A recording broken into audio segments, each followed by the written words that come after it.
Hello everyone and welcome to another episode of Rift News, the show you are most likely gonna watch because you wanna know what did Riot do this time. To which the answer is...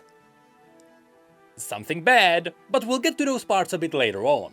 First, with the beginning of 2022, Riot spewed out a lot of news. So much in fact that I wasn't able to fit everything into an episode of Rift News. That's why if you look at the last few videos you might have noticed that we were essentially covering the news. So, we already covered the cinematic, Udyr's VGU, the VGU poll, and Riot CEO's letter about the future of Riot Games. All of those are on our channel right now as separate videos. So now, let's blitz through everything else, but because there is still so much to mention, we will do it way faster than normal. So without further ado, let's get on it. Let's start with the main things that we weren't able to cover. New champions! The first one, which is the supporting Cam Baron, still may be Corina Veraza. That theory is still not out the window. Not only would the thematic fit, but that person has the correct augmented arm too. From my perspective, this champion will likely finally expand the lore of Shimmer in the canon universe. Because there, unlike in Arcane, we haven't seen a lot of Shimmer at all. And yes, the design of her arm does seem to be a bit Ionian, but I believe that's just the aesthetic of a wealthy Cam Baron who can afford to have that. It doesn't necessarily mean that they have to have some Ionian origins. So yes, just be aware that Corina Veraza is definitely still possible. And I would love it if she was actually branding Sevika's arm. But that's just wishful thinking. The second champion teaser is a new melee champion. And this image is literally all we know about them. Now in the past, we were able to predict champions based on worse images than this, so in my opinion, unless it is a misdirection, aesthetically this is screaming Spirit Realm, which natively would mean Ionia. If you look at the different hand signs, you may realize that they are somewhat similar to someone like Karma, because Karma is using similar motions when she's using her abilities. However, knowing the fact that Riot wants to make every champion unique and they all have some kind of a twist, I wouldn't be surprised if it was a champion linked to the Spirit Realm, but they weren't Ionian. Maybe they could be a mage somewhere in Valoran or around the old Icathia. Although I have to mention that Ishtal is a bit unlikely, because Ishtal leans more into elemental magic rather than spirit magic. However, they also have their Vidalian, which is all about mystical signs and signatures. So while an Ishtali champion is unlikely, it is also not impossible. But yeah, if you ask me, because this is a melee champion, I wouldn't be surprised if they were some kind of a fighter like Set, but they summoned these hands from the spirit realm to help them fight. You know, just give them extra spiritual limbs. That would be really cool. Anyway, on to the third champion. Not only is this confirming a Void event, which we already knew was going to happen because of those stories, but we also got some confirmation about the next Voidy champion who is gonna be a jungler. We know that she's some kind of a Voidy Empress, she seems to have aquatic visuals, so something fishy, and based on the lore she will be massive, because Malzahar literally sacrificed hundreds of people to her, and we know that she is gonna be some kind of a rival to Rek'Sai. That's what the lore tells us. To be honest, I am happy it's gonna be a monster, hopefully. I swear to God if it's another human, but I still have to mention that it is funny that they still made this monster female. Like, yeah, Voidy monsters are supposed to be genderless, they don't fall in with the rules of reality after all, but they still made her a female because those are more popular than males. Ultimately, I don't care, but no sexy Voidy champions. Now onto the other news. Challenges are coming, these are the casual achievements. The new ranked redesigns are already in, but it all looks a bit weird because it is still unfinished. It is gonna look complete once the challenges are in as well. Right now the flag feels empty because the achievements are supposed to be right below that. So hopefully in the future things will look better than a mobile game. Besides this, Riot teased a lot when it comes to the skins. We all thought we were going to get another project, but no! After that we got a confirmation for more bees, and we'll be getting a bunch of returning skin lines, including High Noon, Star Guardian and Lunar Revel. When it comes to Star Guardian, you all know what I'm gonna say. We better get PvE!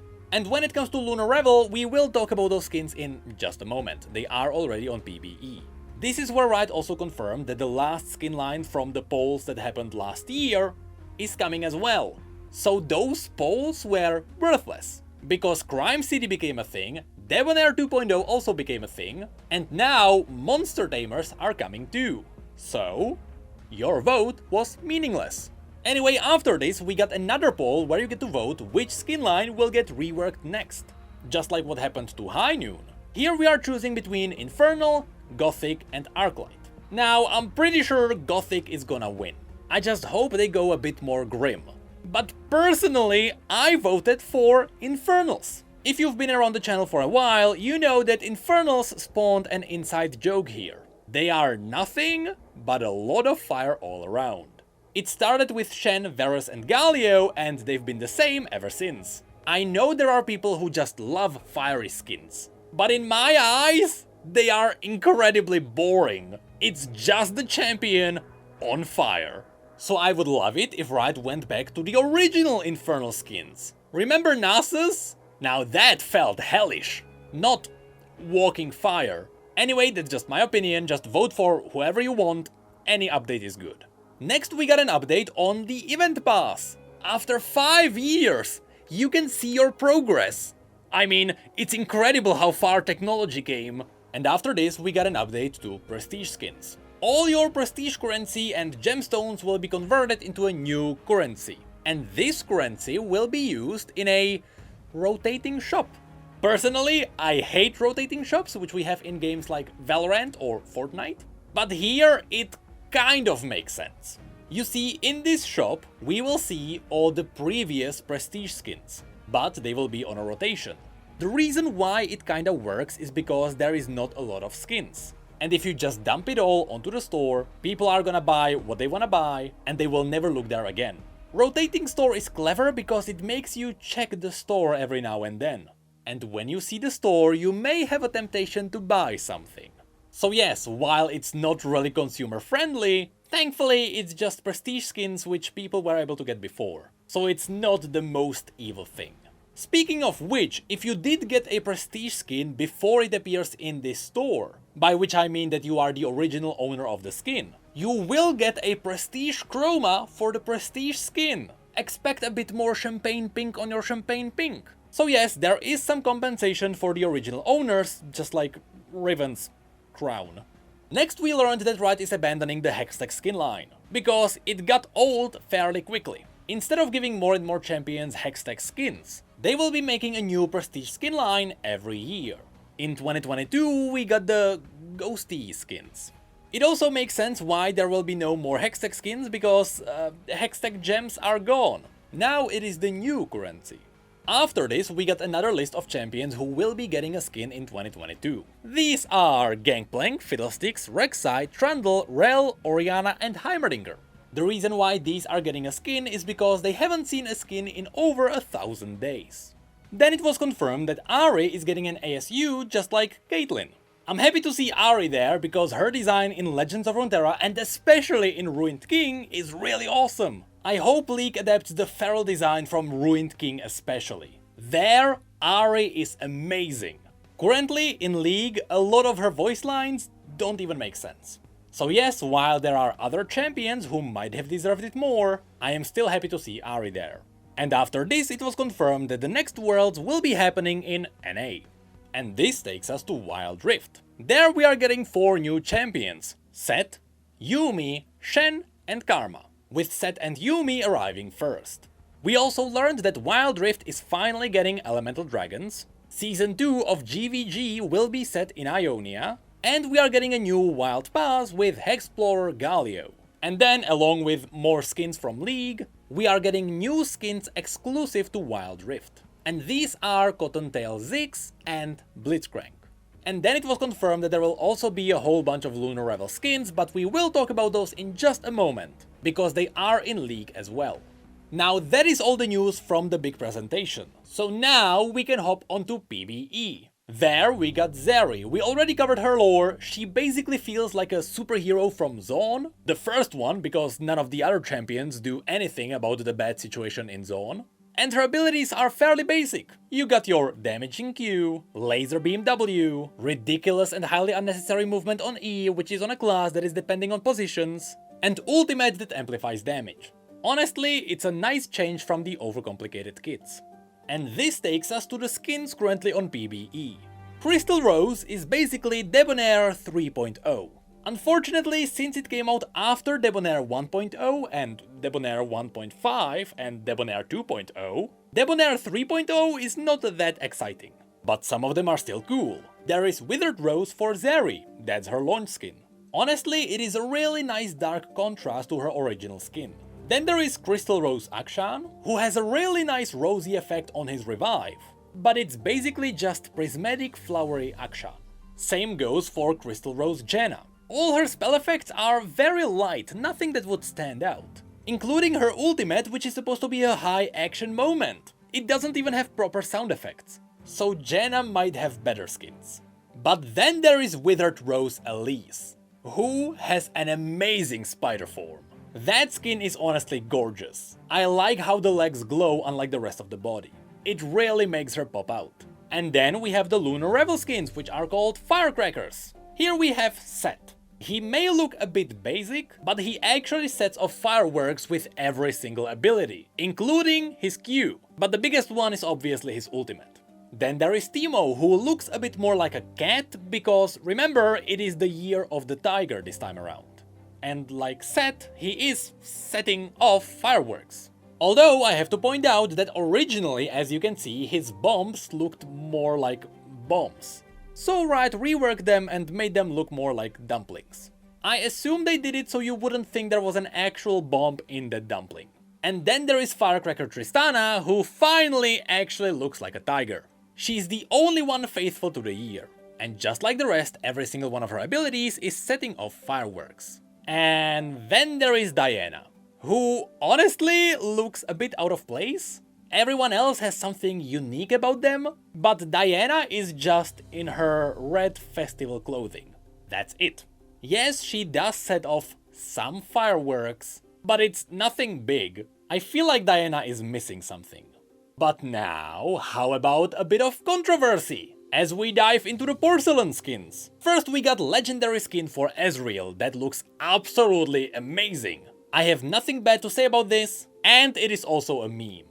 Then there is Lissandra, who is incredibly unique. The entire skin is unlike anything we have seen before. There is so much creativity here. Then there is Amumu, who is absolutely gorgeous. He shoots out a little mouse, which by the way also lives in his head. Such an incredible skin. Then there is Lux. Now Lux may seem a bit normal, but she sends out a rabbit with her Q. It is so clever. And all the sound effects sound porcelain-y.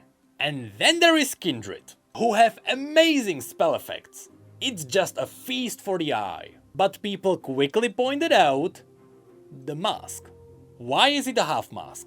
There are people who care, people who don't care, and people who care about bashing the people who care. I myself care. I truly don't understand why they did this. The point of Kindred is that they have masks. Those masks define them. That's who they are. I get it, Riot was like, let's make Kindred a bit sexy. So they made them human. But to show that they are human, they only gave them half masks? You didn't need to do that. Can you imagine what Kindred would have looked like with a full porcelain mask? Just like every other skin she has? You don't see Kindred's face because the mystery is the point of that character. Death is a mystery. That's who Kindred are. Why do you reveal their face? You don't do that just like you never reveal Jin's face because that would ruin his character. You don't give Jin a half mask, so don't do it to Kindred. From my point of view, I just don't understand why. Does it make the skin better? No. A full porcelain mask might have been even more beautiful. Does it take away from that character? Absolutely! So if Kindred had a full mask, people who didn't care wouldn't care, and people who cared would be satisfied. There is no downside to giving them a full mask as they are supposed to have. So despite this skin being absolutely beautiful, it is stupid. A half mask is Lissandra's thing, and now you can mistake them very easily. Now let's continue. Because Lux definitely deserved more skins, she is also getting a prestige skin. And guess what it is? And there is also a Brave Phoenix Xayah prestige skin because why not?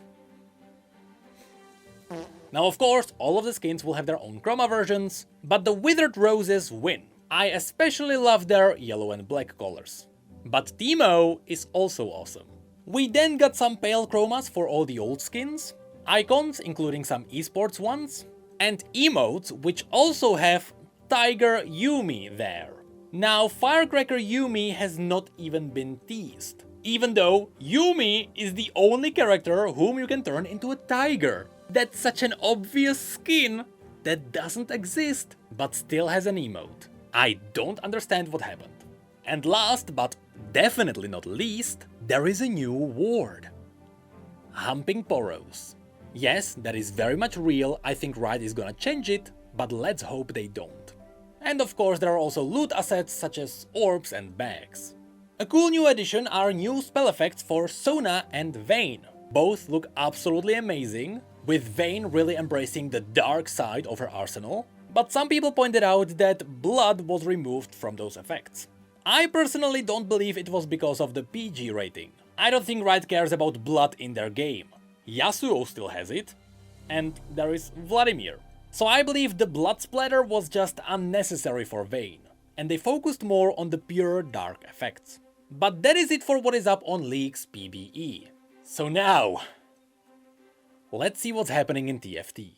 TFT will see their own Firecracker event. Here we got new Lil Legends, such as new Dowsies, which include the new Tiger version and the Porcelain version, new Dangos, which have very creative variations, with my favorite being Porcelain, but I also very much love the Lantern, and there is a new Dugbill. He's fine. I like the sleepy one.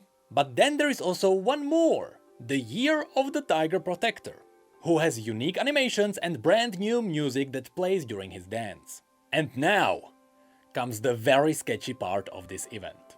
You see, this event will have some free rewards, such as the Yuumi emote. So yeah, that comes from TFT, but it's free, and that's good.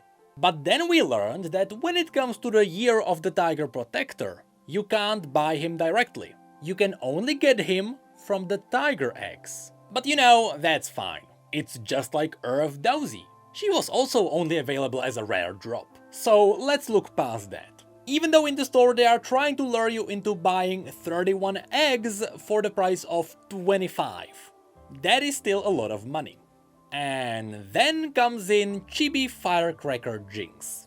You see, unlike the original Chibi Jinx, whom you were able to buy directly also for a ridiculous price, this one you can't buy. It is also a rare drop, but it is not from the Tiger eggs.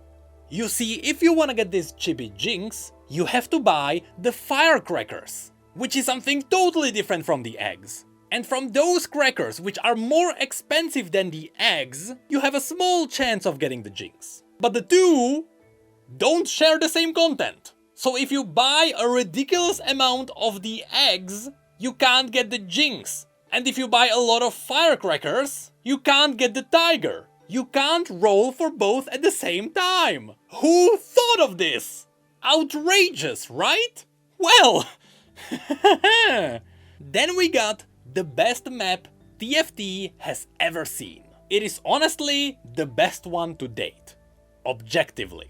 And that's because it has a unique intro animation, unique victory animation. There are interactive items around which you can click on, and it has a crowd of poros that grows over time.